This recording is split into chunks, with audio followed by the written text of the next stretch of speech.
সাংবাদিক বৈঠকে শুভেন্দু অধিকারী এই মুহূর্তে নজর রাখবো সেদিকে।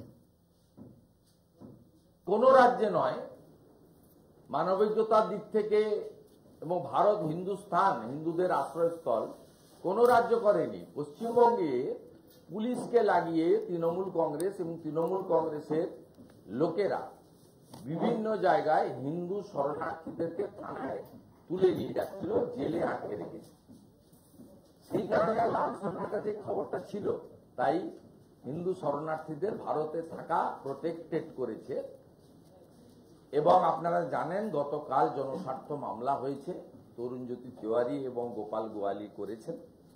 তারা বলেছেন যে পশ্চিমবঙ্গের জেলে 31 ডিসেম্বর 2024-এর মধ্যে কত হিন্দু সেখানে আটকে রাখা হয়েছে।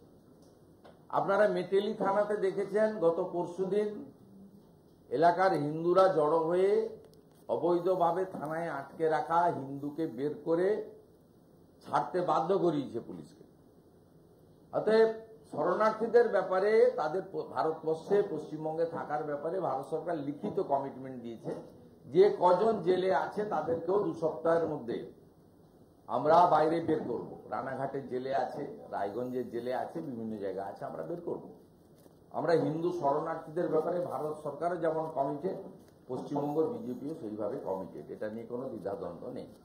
এবারে আসুন মূল বিষয়ে। মূল বিষয়ে হচ্ছে এসআইআর। এসআইআরে আপনারা দেখুন 31 অক্টোবর যখন মিটিং হলো, সেই মিটিংয়ে তৃণমূল কংগ্রেস পার্টিসিপেট করলো।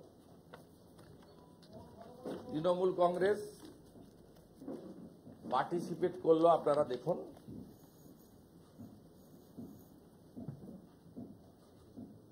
তৃণমূল কংগ্রেস পার্টিসিপেট করল এবং পার্টিসিপেট করে তারা 1, 2 দেখুন, possibility of voter duplication, leak of BLO 1, BLO 2 list দেখুন। এবং তারা ওখানে কমিট করে এলো 5 confusion regarding Aadhaar status, 6 definition of relative definition. ও তো পিতা মাতা পরিষ্কার বলা আছে। এরা বাংলাদেশি অবৈধ মুসলিম অনুপ্রবেশকারীদেরকে কাকা জ্যাঠা চাচা চাচি এইসব করে, ফুপু বুবা এইসব করে ঢুকাতে চাইছে, কিন্তু স্কোপ নেই।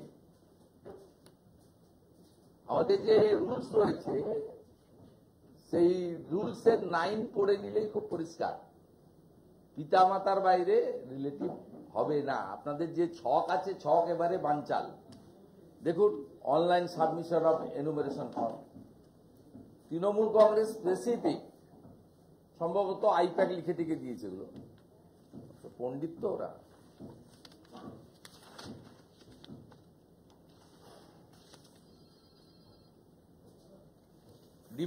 ডিমান্ড দেখুন, transparency and access of information, data security and procedural fairness, document consistency and clarification, protection of voter rights আর integrity of booth level operation. দেখুন, they accepted SIR. Trinamool Congress যারা বাইরে এসআইআর কে এনআরসি বলে মুসলিমদেরকে তাঁতাচ্ছে, যারা শরণার্থী হিন্দুদেরকে ভুল বুঝাচ্ছে যে সিএ অ্যাপ্লাই করবেন না, সব বন্ধ হয়ে যাবে, ক্লোজ হয়ে যাবে, সব মিথ্যাচার, তারাই কিন্তু এসআইআর কে অ্যাকসেপ্ট করেছে। এবং সই দেখুন, ডেট 31 তারিখ। এবারে আপনারা দেখেছেন মমতা বন্দ্যোপাধ্যায়ের বাড়িতে গৌতম বাবু BLO তিনি গেছিলেন, তিনি BLO গেছিলেন। বিএলওকে ওখানে তো ব্যাপক পুলিশের ব্যাপারটা থাকে, শুধু ওখানে নয়, ওই পাড়ার সবাইকে আলাদা কার্ড দেওয়া আছে। ওই এলাকার মানুষজন ওই আপনার প্রায় কার্যত বন্দি দশা, বন্দি জীবনযাপন পালন করেন।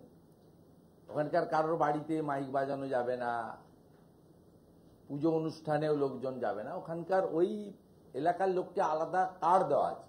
হ্যাঁ, মুখ্যমন্ত্রীর নিরাপত্তা দরকার, যে কোনো মুখ্যমন্ত্রীর বাসভবনে চলে যান। কোন মুখ্যমন্ত্রী তার কোনো বাড়ি বা আত্মীয়র বাড়িতে থেকে এলাকার মানুষকে বিব্রত করেন না। যাক, সেটা অন্য পাঠ। তা সেখানে গৌতম বাবু বিএলও গেছিলেন, তাকে আটকানো হয়, বলে এখানে ঢোকা যাবে না। উনি বললেন আমি ঢুকবো। তারপরে ওনাকে বসানো হয়, বসিয়ে বলা হয় প্রথমে যে বিএলও ফর্মটা দিয়ে দিন, আমরা পৌঁছে দেবো।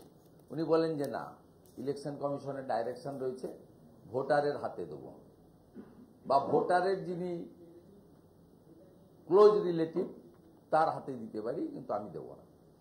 অনেকক্ষণ বসার পরে অনড় বিএলও, এরকম মেরুদণ্ড সোজা করা বিএলও আছেন,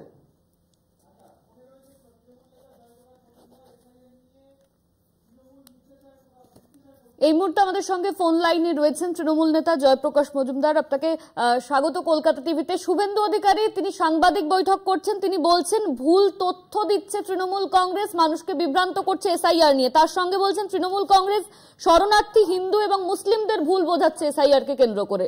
আপনার প্রতিক্রিয়া?